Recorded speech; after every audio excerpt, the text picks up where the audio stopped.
હાય, હું નિકિતા નીરા ઇન્સ્ટિટ્યૂટની અંદર આપ સૌનું ફરીથી હાર્દિક સ્વાગત છે. આજના વિડીયો લેક્ચરની અંદર આપણે ભારતનો ઇતિહાસ ભણીશું.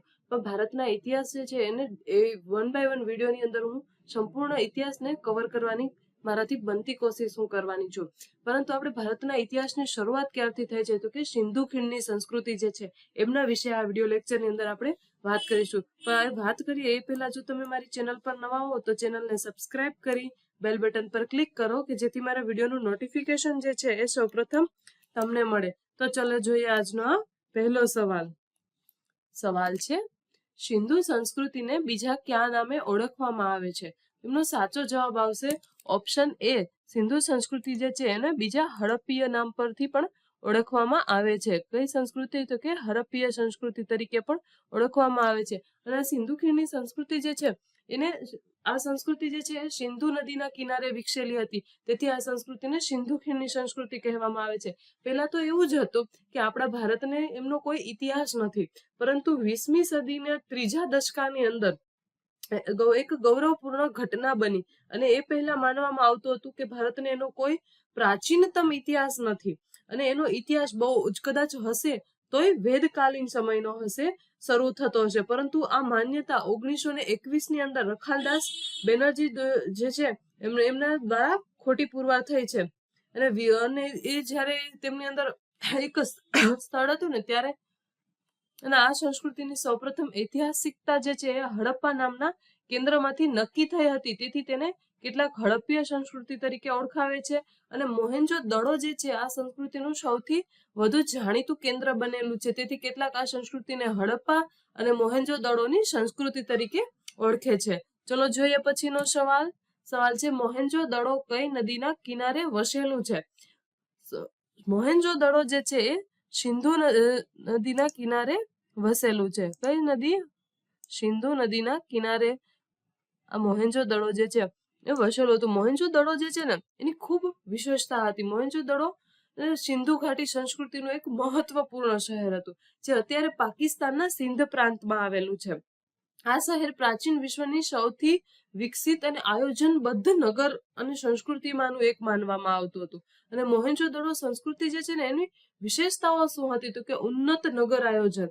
એની નગર આયોજન કેવું હતું? તો કે 3 ત્રિસ્તરીય નગર રચના હતી, કે જે સ્તરીય નગર રચના હતી. પછી નિકાસ વ્યવસ્થા, એડવાન્સ ડ્રેનેજ સિસ્ટમ, કે એની ગટરો જે છે એના રસ્તાઓ, ગટરો, એ બધું બહુ વ્યવસ્થિત હતું. વિશાળ સ્નાનાગૃહ, ઈંટોથી બનાવેલા મકાનોની વ્યવસ્થા અને એની લેખન પદ્ધતિ જે હજી સુધી અજ્ઞાત છે. અને મોહેન્જો દડો જે છે ને એનો અર્થ મૃતકોની ટેકરી થાય છે. અને આ નગરની શોધ 1922માં રખાલદાસ બેનર્જી દ્વારા કરવામાં આવી હતી. જોઈએ પછીનો સવાલ. અને જો મારે આ જે હું સમજાવું છું યા તો હું તમને કરાવું છું એ વન બાય વન તમે પણ તમારી પેન, બુક અને પેન સાથે રાખજો અને મારી સાથે સાથે તમે પણ લખતા જજો. જો અહીંયા જુઓ, કયા શબ્દનો અર્થ મરેલાનો ટેકરો થાય છે? હજુ આગળ જ હજી મેં જસ્ટ કીધું જ છે કે મરેલાનો ટેકરો કયા શબ્દનો અર્થ થાય છે? તો કે ઓપ્શન ડી, મોહેન્જો દડો મતલબ મરેલાનો ટેકરો. જોઈએ પછીનો સવાલ.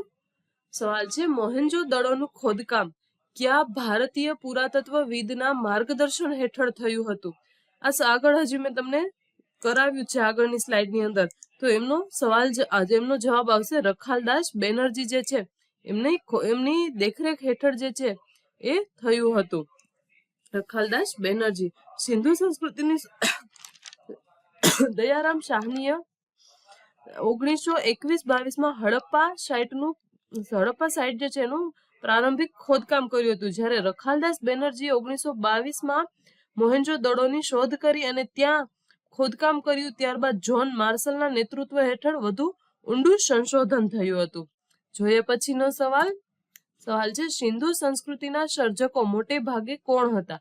સિંધુ સંસ્કૃતિના સર્જકો જે છે ને મોટે ભાગે દ્રવિડો હતા. કોણ હતા? દ્રવિડો. જોઈએ પછીનો સવાલ. સવાલ છે, વિદ્વાનો સિંધુ સંસ્કૃતિને કયા યુગની સંસ્કૃતિ તરીકે બિરદાવે છે?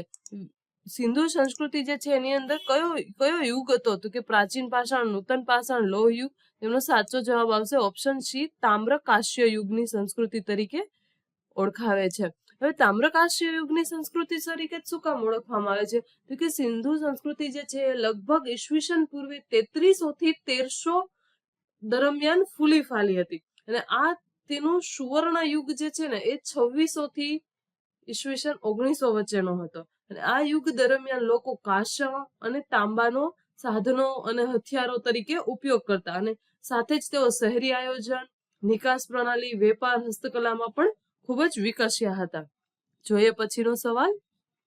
સિંધુ પ્રદેશમાં વિકસેલ સંસ્કૃતિનું પાટનગર ક્યું હોવાનું મનાય છે?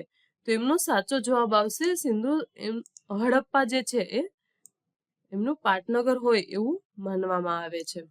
જોઈએ પછીનો સવાલ. હડપ્પા સિંધુ સંસ્કૃતિના મુખ્ય બે પાટનગર તરીકે ઓળખવા હતા. એક હડપ્પા અને બીજું મોહેન્જો-દડો. હડપ્પા જે છે એ આજના પાકિસ્તાનના પંજાબ પ્રાંતમાં આવેલું છે, અને મોહેન્જો-દડો છે એ પણ પાકિસ્તાનમાં જ આવેલું છે, પરંતુ એના સિંધ પ્રાંતમાં આવેલું છે, અને આ છે પંજાબ પ્રાંતમાં. અને આ બંને શહેરો ખૂબ આયોજનબદ્ધ અને સુવ્યવસ્થિત નગરો આયોજન ધરાવતા હતા, જેમાં ચોખ્ખી નિકાસ પ્રણાલી, મહાનગરપાલિકા પ્રકારની સંસ્થા, વિશાળ સ્નાનાગૃહો, અનાજના ગૃહો જેવા મહત્વના ગૃહો જે છે એ જોવા મળે છે. અને આ કારણે બંને સંસ્કૃતિના પાટનગર તરીકે ઓળખવામાં આવે છે. સિંધુ સંસ્કૃતિની લિપિ કઈ હતી? હવે સિંધુ સંસ્કૃતિની અંદર કઈ ભાષા વપરાતી હતી?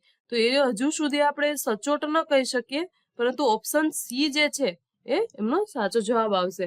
પરંતુ એમની ચિત્રલિપિ જે છે એ ડાબેથી જમણે અને કેટલાક સમયે બંને દિશામાં લખાયેલી જોવા મળે છે, અને લગભગ 400 થી 600 અલગ અલગ પ્રતીકો છે જે આ સંસ્કૃતિની ભાષા અંગેની રસપ્રદ માહિતી આપે છે. કારણ કે લિપિ જે છે ને હજુ સુધી ઉકેલાઈ નથી, પરંતુ સિંધુ સંસ્કૃતિના લોકો કઈ ભાષા બોલતા હતા તે વિશે ચોક્કસ કહેવું મુશ્કેલ છે. હડપ્પા પાકિસ્તાનના પંજાબ પ્રાંતના કયા જિલ્લામાં આવેલું છે? હડપ્પા જે છે પાકિસ્તાનના પંજાબ પ્રાંતમાં એ લારખાના જિલ્લામાં આવેલું છે. કયું? લારખાના જિલ્લાની અંદર આવેલું છે. જોઈએ પછીનો સવાલ. સિંધુ સંસ્કૃતિના લોકો નીચેનામાંથી કયા ફળથી પરિચિત હતા? સિંધુ સંસ્કૃતિના લોકો જે છે ને એ એક પણ ફળથી પરિચિત ન હતા. એક પણ ફ્રૂટ જે છે એ એમનાથી એ પરિચિત ન હતા. ધન્યવાદ. જો તમને મારો આજનો આ વિડીયો લેક્ચર પસંદ આવ્યો હોય તો ચેનલને સબસ્ક્રાઇબ કરો, વિડીયોને શેર કરો, કમેન્ટ કરો, અને પ્લીઝ આવા નવા વિડીયો બનાવવા માટે મને એન્કરેજ કરતા રહો.